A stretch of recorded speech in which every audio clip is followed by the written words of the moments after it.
Every picture tells a story. Some stories are best left untold. I found an old camera at a yard sale. It was one of those vintage Polaroids, the kind that spits out the picture right after you take it. The seller told me it was from the 70s, and it still worked perfectly. I thought it would be fun to have a piece of nostalgia, so I bought it for $5. That night, I decided to test it out. I took a few random pictures around my apartment, my bookshelf, my cat, the view from my window. The pictures developed instantly, capturing the mundane moments in a soft, vintage hue. Then I decided to take a selfie. I held the camera at arm's length and pressed the shutter. The familiar whirring sound filled the room as the photo slid out.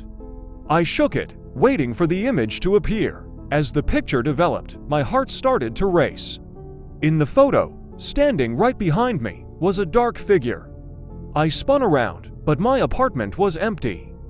I laughed nervously, convincing myself it was a trick of the light or a flaw in the old camera. But then the lights flickered. The air grew cold, and I felt a chill run down my spine. I looked back at the photo. The figure was clearer now, tall, with sunken eyes and a menacing grin. I dropped the picture and backed away, my heart pounding in my chest. Suddenly, the camera whirred to life on its own, snapping pictures one after another. I wanted to run, but my feet felt rooted to the spot. The pictures slid out, each one showing the dark figure closer and closer to me. In the last photo, it was right behind me, its cold breath brushing against my neck. The lights flickered again, and the room plunged into darkness. I felt a presence, cold and malevolent, standing right behind me. I couldn't move, couldn't scream. The last thing I saw before everything went black was the red light of the camera, capturing the final image. The next day, my friends found my apartment empty. All that was left was the old camera and a series of Polaroids scattered on the floor.